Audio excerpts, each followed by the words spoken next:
We will call the committee of the whole to order and the SELCO annual presentation. So,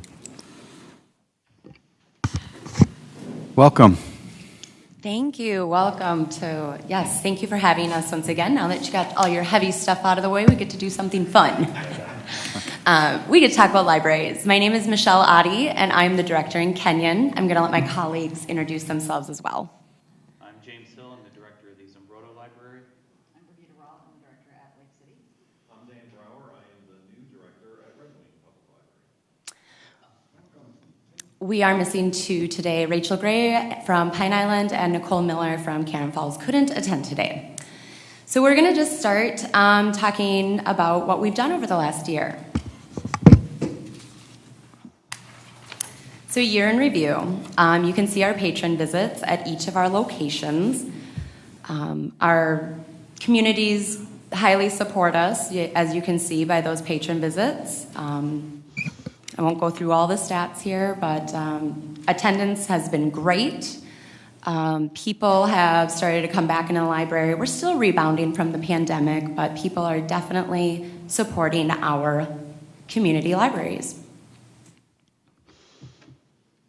Library programs. Programming is a very vital part of overall programming, or library services, excuse me. And we saw nearly a 31% increase in program attendance. So you can see the total number of programs at each of our locations, 1,421 total programs. This includes adult programming, teen programming, and kids programming. And that total attendance is 28,273 attendees, which is remarkable for each of our locations. That's our total. Library space is used in a lot of ways. Libraries are still evolving. We're not stagnant spaces. We're a community space. We offer test proctoring, supervised visitations for social services, tutoring, book clubs, the Girl Scouts and Boy Scouts or other various locations or organizations use our facilities. Nonprofit organizations such as the Humane Society, photo clubs, garden clubs. We've provided a space for them to display their materials so the public can see those things. Public health, elder network, AARP tax assistance and safe driving classes, and social services and meets with clients. Items circulated. We circulated 384,262 items in 22.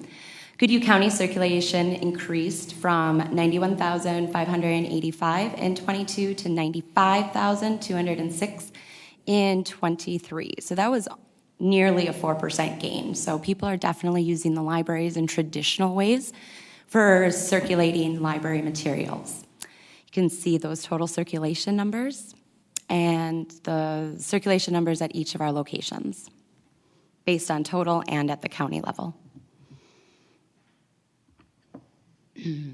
Non-traditional circulation. We don't circulate just physical books anymore.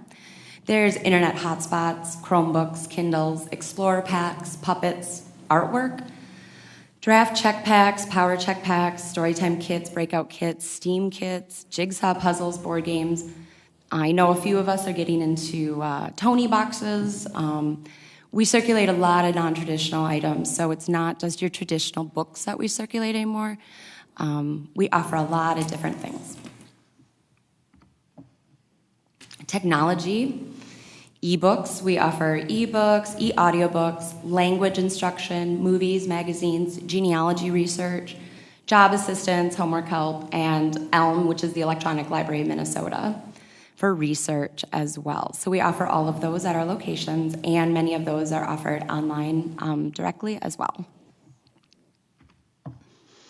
Wi-Fi sessions. Internet and Wi-Fi is still a huge service at libraries. People can't either afford it, or in rural communities, they just can't access good Wi-Fi or good internet service. So it's been about a 14.1% increase from 22 to 23. We had a total of 20,912 Wi-Fi sessions, and you can see the breakdown by each location there.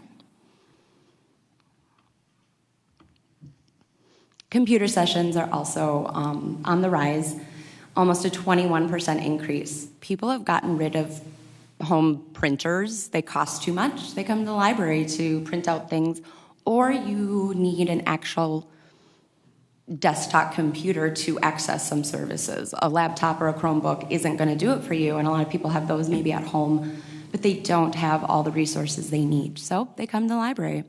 So you can see that there was, 17,569 computer sessions at our locations.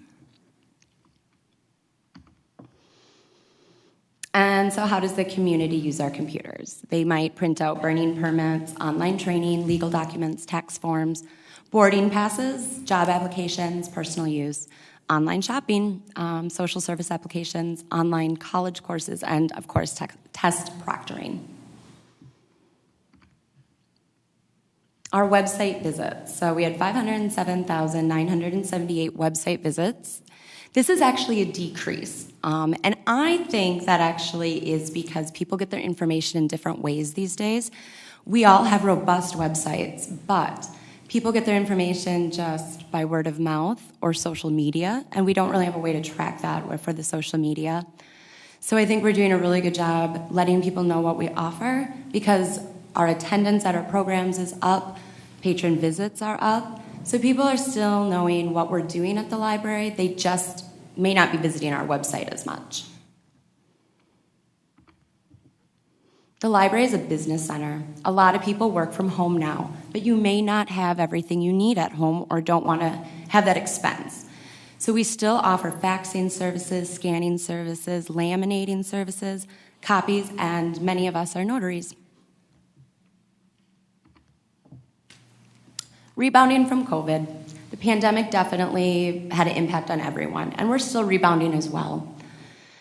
But there's some programs that we implemented during COVID that we still are using, and that's hybrid craft classes, so you might be able to find that in a recorded video or online. Increased delivery of library materials to homebound and assisted living patrons. I know in Kenyon we do that. We deliver materials to those people that may not have access to the library. Self-checkout equipment. Many of us have purchased self-checkout. People, it's just a faster service for them. Take-home craft kits for kids and adults, and curbside pickup of library materials. Collaborations. I'm not going to go through all of this, but any community that is a strong community is going to utilize their resources, and we do that. We are that interweb that connects between all of our area organizations. Libraries are resourceful, and we know how to partner very well. And so you can see all the partnerships that we make. That makes a strong relationship throughout the community. And continued collaborations. And that's, I think, all we have. So we will field any questions. I want to thank you for your continued support of the libraries in Goodhue County.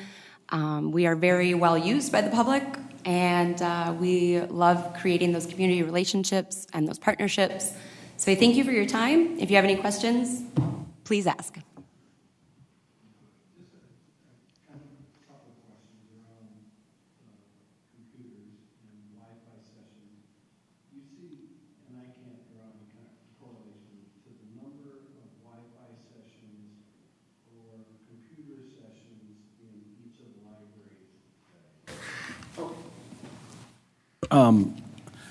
The computer sessions or Wi-Fi sessions, based on how well connected the internet is within those cities, is there any correlation that you could draw from those numbers? You know, Wi-Fi sessions in Cannon Falls at 2854 and computer sessions at 1741. Is that any different than when you go to Pine Island, where the computer sessions are 487 and the Wi-Fi sessions are 1446? Can you draw any kind of conclusions from that? So, I guess in a sense, no. If you're asking that, I'm sure they're very interested. They're very interested in this response, so we want to make sure that they hear this okay. You know, the users of those services are different users. So the Wi-Fi session and the computer sessions don't really have a correlation. So if one goes up 20%, you wouldn't necessarily see the other to go up 20%. Wi-Fi sessions, I think, typically are more people are in the library, then they pick up their phone, they hook up to Wi-Fi, so that counts as a Wi-Fi session. Okay. Whereas the computer sessions is more people who have a need to come in for printing, or they don't have internet at home. We see especially a lot of rural county users, which is whom you're primarily funding, come in because they don't have great Wi-Fi out in the country, and that sort of thing. So I hope that answers your question, Commissioner. Well, it kind of does. You know, when I look at like Red Wing, the Wi-Fi sessions are lower than the computer sessions.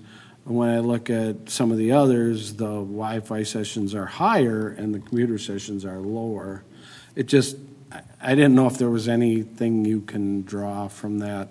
Because if you were here earlier, we were talking about broadband and about connection of people, and just wondering if there was anything we could draw from that.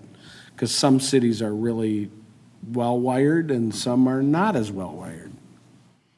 I was just going to comment on that too. I know in Kenyon they've finally gotten more than just one internet provider, and so we'll probably see a difference in our numbers in the coming years, at least for Kenyon, because now they offer, I think, 4 different providers, and for a long time there was only one. So people will have more access.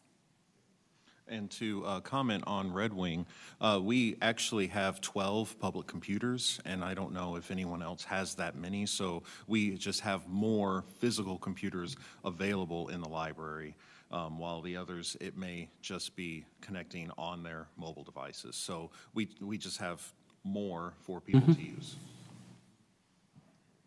And then I just had one other question about people ordering books through and you getting them brought in. Has that changed much, or is that pretty steady? Well, the way that works is, you know, we're all part of SELCO and we're all interconnected in the 11 counties of southeastern Minnesota. And so if we don't have something, obviously, in our location, we can request it from a different location. I know Zumbrota is excellent at, their library is always sending out materials throughout, because they just have such a they have a larger library and a really great, robust collection.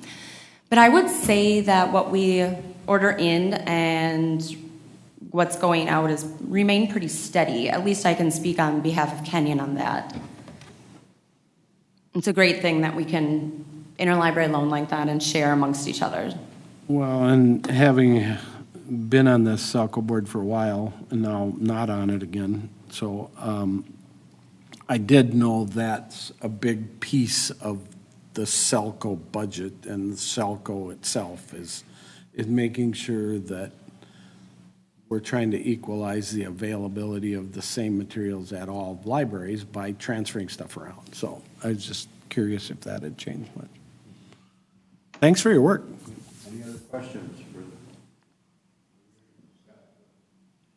Yeah, it's nothing to do with the library, but it does have to do with the funding. I just want to make a note that our last topic of the LEC agreement, when I talked about using the CPI language from Minnesota, Wisconsin, it's the exact same language we've had in place for, I don't know, 12, 15 years, and we haven't had people come in every year saying it's not fair on either side. So I think it's a good example of how that language has worked. So. And I will say on this SELCO board, it is frequently brought up that that model is what they wish all counties would go to, because it just takes the ambiguity out of making that decision. It's just it follows some sense. If you don't mind me just making a brief comment on that, I do want to thank the commissioners, and particularly Mr. Arneson. The agreement we have in place is very unique among the other county and libraries. And it's a great contract for both parties, I think. It's worked very well, as you stated, how many contracts go this well for 10 plus years and continue that? So I think it's a great relationship, and I really just want to thank the county again for having that contract and honoring it, and and having that relationship with us, because it is completely different than every other county in southeastern Minnesota. It's very antagonistic in a lot of other counties. Thank you. Right, thank you. Thank you very much for all the work you do. Appreciate your time for coming in. All right, thank you. Yep.